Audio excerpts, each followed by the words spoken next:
Let's picture what makes Colorado colorful. I bet you're seeing mountains, maybe some elk or something. But what about the creative people who bring our state to life? Let's bring them into focus.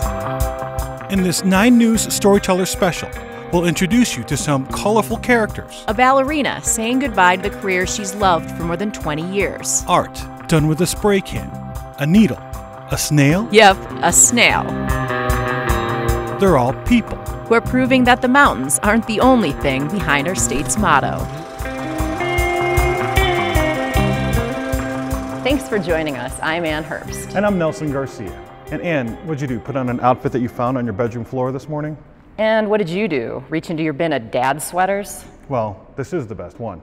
We're here at the Museum of Contemporary Art, Denver. And we're going to highlight all the people in our state who are as unique as the art in this room. In our first story, Chris Hansen and I met a musically talented parking garage attendant. Sound confusing? Take a listen.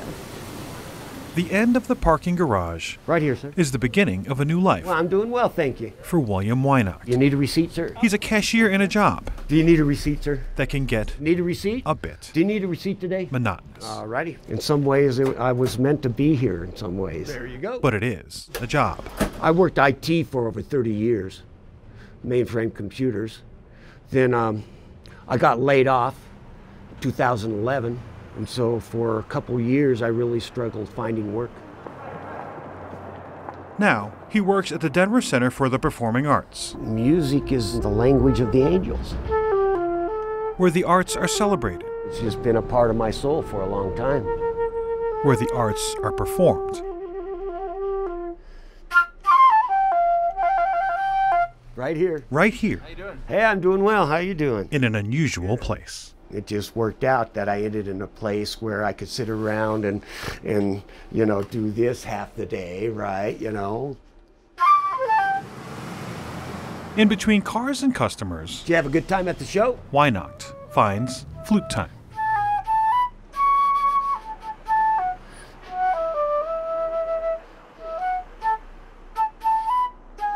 A simple and soothing sound, filling the parking structure. But he doesn't do it for the drivers. Hello. Hi. Flute practice going? Oh, pretty good. Pretty good. He doesn't do it because he works at the Performing Arts Center, Well, heck. Here, let me show you. meeting the artists. Those are autographs. People come by like Yumi Wang Williams. She's the concert master of the symphony. Bill Hill, he's a percussionist. He does this for himself, Cool thing about this is it makes a perfect music stand. as a man who once struggled.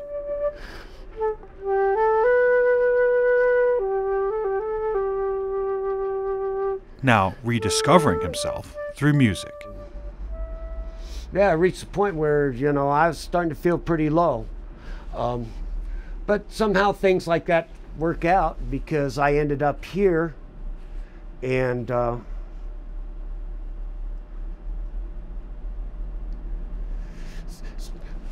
it seems like I almost belong here.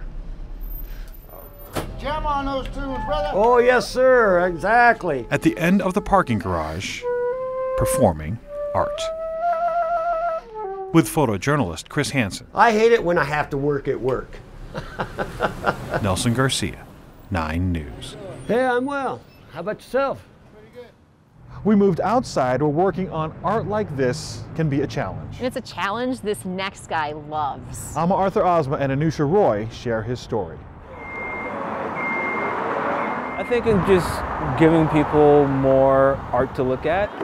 Work-life balance is an abstract idea I gotta maneuver where you are. for artists like Thomas DETOUR Evans I'm always creating new work. because his work is his message, and his message is his life. A lot of people go through life not really having that opportunity to be seen by everybody. So for Thomas, also known as DETOUR in the art world, work continues night and day. I want people to see it as inspirational, something new that they haven't seen before.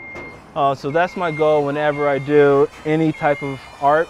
Every project is different, So I'm over here putting up a mural. But the mission is the I same. think it's important to have murals in the community that kind of reflect the community. So he's moving on from his usual subjects Painted Jay-Z, of course, right here. to paint people who aren't world famous, but fascinating. Oh my gosh, it's such an honor. It's surreal, you know? It really is. This is you. This is real. Usually I like to paint people that I'm influenced by. This is me. It's roses mixed with line work and my face. He's drawing attention to the lives of local women of color. So I'm Hispanic, Latina. Yeah, I'm Muslim. Mexican, Native American, For those that don't know, Sudanese and Egyptian. Spanish, German, and Italian. So what do? I'm a fashion stylist, fashion designer. I wanted to put her in a neighborhood where she kind of frequents. It's crazy how much details in just like one ear. And when I was doing it, people would stop me and say, I know that person, is it Sam? And I would be like, yeah, that is Sam. Yeah, we got another hunk. For Detour, this is a project of pure passion, communicating culture with each hue. A lot of times when a lot of people of color go to a museum, it's really hard to find individuals that kind of look like us in these masterpieces. So for me, it's really important to start putting people of color, especially females, in my life on these beautiful portraits. So that way, in 100 years, people will look back and say, okay, they were represented, they were here. And his muse, Tanya Saleh, is an artist in her own right. And I want you to see right through me, to the depths of me. And her face is popping up all over town. So I painted Tanya 3 times.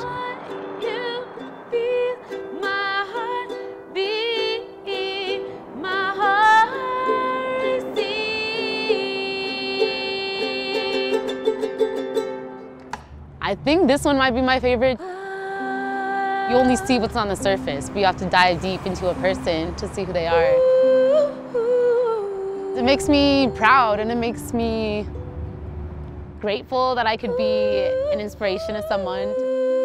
The colors on these walls radiate confidence. That girl portrays determination. And build it too. It's helped me love who I am more. I was walking in New York a couple years ago and I saw a bunch of legends on one wall, you know, and just all next to each other, and I'm like, man, one day, like, I'm gonna be there, you know. It's crazy. And it's reactions like that Now they have something beautiful to stare at with a positive message. that keep Detour working day after day. To take people from these neighborhoods and from Denver and to, you know, amplify us and just put us on walls everywhere else, it's kind of like we're still leaving our mark. I want them to feel proud about themselves and how they look and, you know, who they are. With photojournalist Ama Arthur Asma, Anusha Roy, 9 News. That's pretty rad, huh, Nelson? Rad, huh? That's an original word from you. How about I get you a thesaurus for your birthday? Anyway. Coming up, we've got a ballerina who's poured her heart into her art for more than 20 years.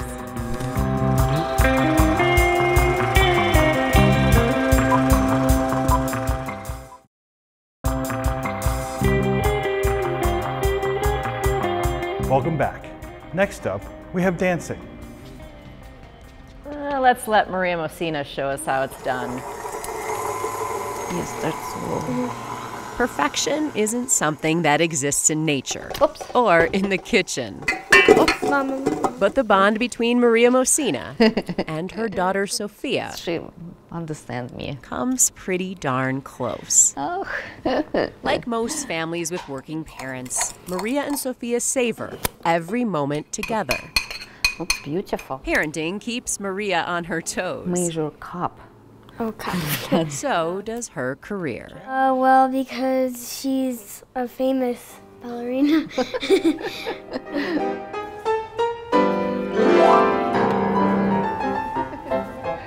5 days a week for 21 years, Maria has been turning and stretching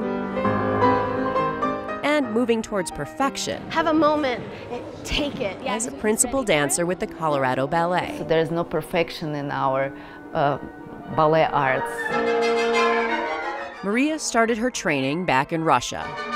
You have to give it when she was her daughter's age. Everything to the ballet. When I start to take ballet classes and start my education in Bolshoi Ballet School. Oh God, it was hard. Out of 100 girls in her class, she was special. So they choose me, only me. Yeah. The Colorado Ballet's artistic director also knows Maria's power. One night, I did not put her on opening night, and I put someone else, and a major funder of the company was not very happy with me, let's just say. They expected that when they came to the ballet, they were going to see Maria, so lesson learned. There's not enough words to tell you about Maria. She's a pretty phenomenal artist. But now it's time for this artist to step back and admire her work. I think it's a good time to get this my spot to other dancers. It's time. I think it's right time to retire for me, and I feel happy. It's a moment that you've always dreaded, you know, that you didn't want to see happen, but you know, it happens to all of us. She's proud of her career, but of her 60+ productions. Maria's one big brush with perfection didn't happen in front of an audience. I'm not like a normal mom. You're not a normal mom. Well, I don't want a normal one, I want a unique mom like you. Yeah. Oh, am I unique? Mm-hmm. Really? Mm-hmm. Oh. I want to be also beautiful and attractive. Like parenting, dancing requires a sense of humor, grit, and strength. There we go. But Maria loves the beautiful parts too. Yeah, good. Yeah. She'll miss them. Yeah, to become something, you know, someone else, someone different. Her last dance at the Ellie Calkins Opera House, Firebird, is a Russian folktale, perfect for a fiery dancer. It shows my personality, independent, strong person. Where there's an ending, there's also a beginning. A new act for Maria. So sweet. It's almost perfect.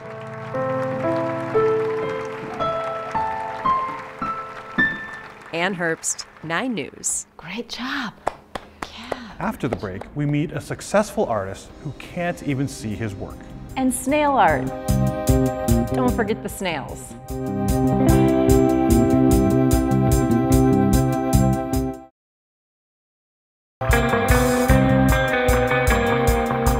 Thanks again for joining us at the Museum of Contemporary Art. Imagine working on art and not being able to see it. CODY Broadway introduces us to an artist who's making art in the dark. I was in the Army. I was in long-range patrol work, 6-man team, and I was shot in the head in Vietnam during a combat mission, and it left bullet fragments in my head. And that was in 1970. In 1993, I was teaching at the University of Colorado, and a bullet fragment in my head moved and caused a stroke of my visual cortex. I lost all but a pin dot of my eyesight in just 30 minutes. This is for my carving and sculpture and scrimshaw work. And then this section is for drawing and painting. And this section is for all my jewelry work and repair that I do, and design work. I have to keep this place organized. I mean, I have to know where things are. I'm legally blind. Everyone knows to not come in here and move anything. If you move something on me, I'm lost. It takes me forever to find it if it's not where I put it. So Dad's considered legally blind. He's got 2 degrees of vision, which means he's got pin dots straight ahead. So from about 3 feet away, he could see somebody's eye. Assuming they have an eyebrow, he'd have to scan around their face to find it. My inspiration for my art comes from my kids. My kids actually got me back into it, and the inspiration to do art was born again because they pushed me. Sometimes it just takes two little girls to make you see life as clearly as you did when you were a child. I did a lot of different things throughout my life, trying to avoid what I wanted to do most. And two little girls got me back to what I wanted since I was a child. It took a combination, I think, of personal will to want to do something, to want to be a positive influence for his kids, and also his kids and his family around him saying, it's time. I don't know how not to work on my art every day. That's what's next for me. That's the question that's next. What's next? That's my question to myself every day. What's next? And now for the story Anne's been freaking out about. Earlier this year, Bryan Wendland met an artist who uses something interesting to help her create intricate artwork. Snails! You gotta check this out. It's rad. The artistic process can be like a spark. You know, I used to get an idea, make the idea, I'm done. Or it can be a back-breaking grind. I already told myself that when this is all done, hot springs. If you're LAURI LYNNXE Murphy, the artistic process moves at a different speed entirely. They call it a snail's pace for a reason, I guess. This is like the laziest studio time of all, is just like watching them. The snails do their thing, leaving behind a shiny trail. Then, LAURI cuts around those trails and ends up with something that looks like this. To me, it's almost like they're partners. I'm providing them food in a comfortable environment, and I think they're relatively happy, you know? And every once in a while, I ask them to walk on some paper. She met her partners accidentally, working on a farm in upstate New York a few years ago. I didn't really realize when I was doing this that I was going to be several years later still doing it. This will be her biggest piece of snail art ever. Okay, guys, come on. Scaling up from a typical size of 24 inches, and now I'm sizing up to 24 feet. It'll get done eventually. Hopefully by the deadline. She had 2 months to finish the piece, and believe it or not... See, we're already going the wrong direction. It wasn't the snails that were slowing her down. Everybody keeps saying, you're gonna have to make the snails hurry up, and I'm like, the snails do what they do. It'll be like one evening with the snails and then 3 days of me cutting. 2 months. It's a drawing made with snails. 20 snails. Snail slime backed by paper, basically. And hours of cutting later. And there were 20 that worked on this. She and her snails met their deadline. 2 months of cutting with an X-Acto. And not one cut. I did not cut my finger once, not once. 24 feet of snail trails, hanging on a wall for the Arvada Center's paper art exhibit. It was very moving to see it like unroll, to be like, wow, that's what 2 months of working on this every day looks like. This piece is far from the end of her partnership with snails. You know, I just had a bunch hatch and I have hundreds now, like little babies coming up. It'll take a while for these guys to get big enough to help her, but LAURI's used to working at this pace now. All right, little guys.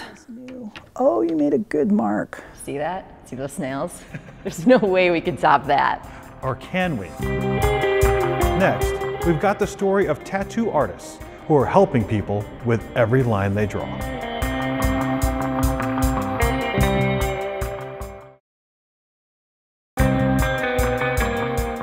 Thanks for sticking with us. Hopefully Nelson's sweater hasn't made you barf by now. Oh my God, seriously? For our final story, Corky Scholl introduces us to some artists who are using their craft to help heal.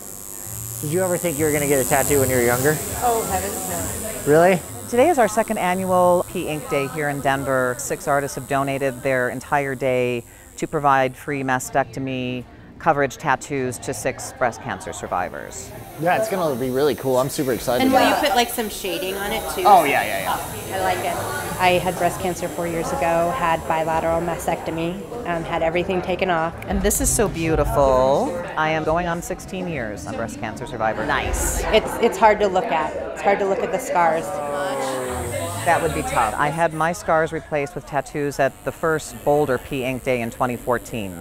I didn't realize that really the scars were always still the first thing I saw when I looked in the mirror. I never saw anything beautiful, and now I see this beautiful, whimsical, personal artwork that's just me, and it expresses who I am. We are ready for our first 2 reveals. What do you think? Scars aren't something that any of us as breast cancer survivors chose. All right, girl. What we are left with after mastectomies is not when you're ready. Us anymore. My perception of myself, my perception of my body image is improving today. All right, it is time for Julie's reveal, everybody. Oh my goodness. Being able to choose a piece of beautiful artwork makes us feel more like we have been able to close a chapter in our life and be able to see something beautiful in the mirror where before all we saw were some ugly scars. Thanks for joining us at MCA Denver. We hope you enjoyed meeting some of the people and snails who make Colorado so colorful. Have a good day.